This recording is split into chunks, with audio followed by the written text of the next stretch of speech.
Hello નમસ્કાર વિદ્યાર્થી મિત્રો નમસ્કાર. હું ઓઝા ફાલ્ગુન તમારું ઓઝા ક્લાસીસ ચેનલમાં સ્વાગત કરું છું. તો વિદ્યાર્થી મિત્રો, ચેનલ પર પહેલી વાર આ ચેનલને સબસ્ક્રાઇબ કરી દેજો, બેલ નોટિફિકેશન હિટ કરી દેજો, જેથી આવનારી યુઝફુલ વિડીયો તમારા સુધી ઝડપથી મળી શકે. તો વિદ્યાર્થી મિત્રો, આજે આપણે ધોરણ 7માં ગણિતમાં પ્રકરણ નંબર 9 પરિમિતિ અને ક્ષેત્રફળમાં સ્વાધ્યાય 9.1નો દાખલા નંબર 7 છે તે જોવા જઈ રહ્યા છે. તો આપણે રકમમાં જોઈએ, ત્રિકોણ એબીસીમાં ખૂણો એ કાટખૂણો છે. એ શું છે? કાટખૂણો છે. એડી રેખાખંડ એ બીસી રેખાને શું છે? લંબ છે. એડી રેખાખંડ ને બીસી રેખાને શું છે? અહીંયા લંબ છે. બરાબર, રાઈટ. એડી રેખા છે તે બીસી રેખાનો શું કહેવાય છે? લંબ છે. એબી બરાબર 5 સેમી. એબી નું માપ કેટલું આપ્યું છે રકમમાં? 5 સેમી છે.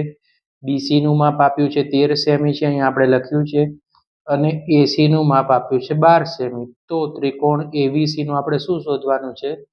ક્ષેત્રફળ શોધવાનું છે. અને એડી રેખાની આપણે શું શોધવાની છે? અહીંયા લંબાઈ. એડીની લંબાઈ આપેલી નથી. તો સૌથી પહેલા આપણે અહીંથી લખશું કે એબી બરાબર 5 સેમી અને બીસી બરાબર 13 સેમી. રાઈટ, તમને એટલું તો રકમમાંથી લખતા આવડે. બરાબર, કે એબીની 5 સેમી લંબાઈ છે ને બીસીની કેટલી આપી છે? 13 સેમી લંબાઈ આપેલી છે. હવે આપણે ત્રિકોણ એબીસી નું શું શોધવાનું છે વિદ્યાર્થી મિત્રો? ક્ષેત્રફળનું સૂત્ર. ત્રિકોણ એબીસી નું ક્ષેત્રફળ. તો સૂત્ર શું છે? 1/2 ગુણ્યા પાયો ગુણ્યા વેધ. બરાબર વિદ્યાર્થી મિત્રો, ધ્યાન રાખો. ત્રિકોણ એબીસી નું ક્ષેત્રફળનું સૂત્ર બરાબર 1/2 ગુણ્યા પાયો ગુણ્યા વેધ. બરાબર, તો સૌથી પહેલા આપણે લખશું 1/2 પાયો. પાયો કેટલો છે વિદ્યાર્થી મિત્રો? આ છે પાયો. ત્રિકોણ એબીસી નો પાયો કયો છે? આ પાયો છે. કેટલા સેન્ટીમીટર છે? 5 સેન્ટીમીટર. 5 સેન્ટીમીટર લખો. વેધ કેટલો છે? પાયાની સામેની બાજુ આ શું આપેલો છે આપણને? એબીસી નો વેધ આપેલો છે 12 સેમી. તો આપણે એને લખ્યા વેધના 12 સેમી. બરાબર વિદ્યાર્થી મિત્રો, હવે છેદ ઉડે તો 2 છક કેટલા થઈ જશે? 12. રાઈટ, 2 છક 12. તો વધ્યું શું? તો ઉપર વધ્યા 5. 1 પંચા 5, 5 ગુણ્યા 6. તો કેટલા વધ્યા? 5 છક કેટલા થઈ ગયા? 30 સેમી વધ્યા. રાઈટ, ત્રિકોણ એબીસી નું ક્ષેત્રફળ આપણને કેટલું મળ્યું? 30 સેમી. અને એનો શું આવશે અહીંયા? વર્ગ લખવાનો. બરાબર, રાઈટ. હવે આપણે શું કરશું? જે ત્રિકોણ એબીસી નું ક્ષેત્રફળ આપણું કેટલું મળ્યું છે અહીંયા? 30 સેમી. કેટલું મળ્યું છે? એબીસી નું ક્ષેત્રફળ કેટલું મળ્યું છે અહીંયા? 30 સેમી નો વર્ગ. એબી કેટલું હતું? ફરીથી એનું જ લખવાનું છે. એબી બરાબર ત્રિકોણ એબીસી નું ક્ષેત્રફળ નું સૂત્ર આપણે લખીએ. ત્રિકોણ એબીસી નું ક્ષેત્રફળ બરાબર 1/2 ગુણ્યા પાયો ગુણ્યા વેધ. રાઈટ, ત્રિકોણ એબીસી નું ક્ષેત્રફળ 30 સેમી પડ્યું. હવે આપણે એડી ની લંબાઈ શોધવાની છે ને, તો હવે સૌથી પહેલા આપણે 30 લખશું. ત્રિકોણ એબીસી નું ક્ષેત્રફળ કેટલું છે અહીંયા? 30 છે.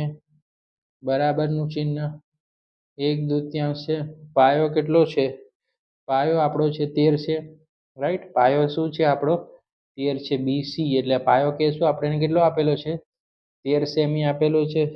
વેધ. વેધ એટલે આપણે કયું શોધવાનું છે? એડી ની લંબાઈ શોધવાની છે. માટે એડી ની કિંમત આપણે અહીંયા લખી કાઢી.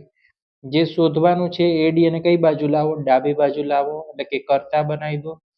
રાઈટ, 30 છે તે આ બાજુ હતા. કઈ બાજુ હતા? ડાબી બાજુ હતા. નીચે તો કઈ બાજુ થઈ ગયા? જમણી બાજુ.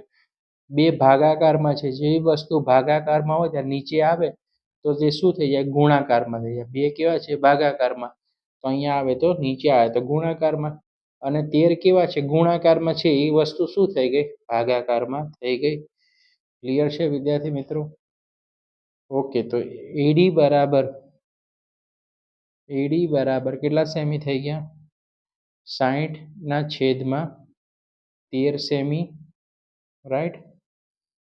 તો ત્રિકોણ એબીસીનું ક્ષેત્રફળ કેટલું મળ્યું? તો કે 30 સેમીનો વર્ગ મળ્યો. એબીસીનું ક્ષેત્રફળ આપણું 30 સેમીનો વર્ગ મળ્યો અને એડીનું આપણને કેટલું મળ્યું? તો કે એડી બરાબર 60/13 સેમી મળી ગયો આપણને. રાઈટ. આ હતું આજના દાખલા નંબર 7નું સોલ્યુશન. બરાબર. રાઈટ. તો વિડીયો પસંદ હોય તો વિડીયોને લાઈક કરી દેજો, ચેનલને સબસ્ક્રાઈબ કરી દેજો અને આ વિડીયો તમારા મિત્રો સાથે શેર કરજો.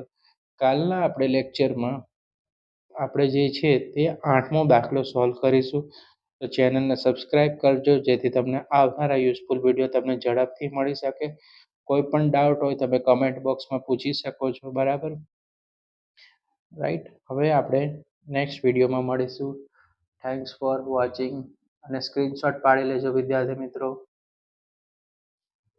ઓકે ઓકે ચલો રેડી.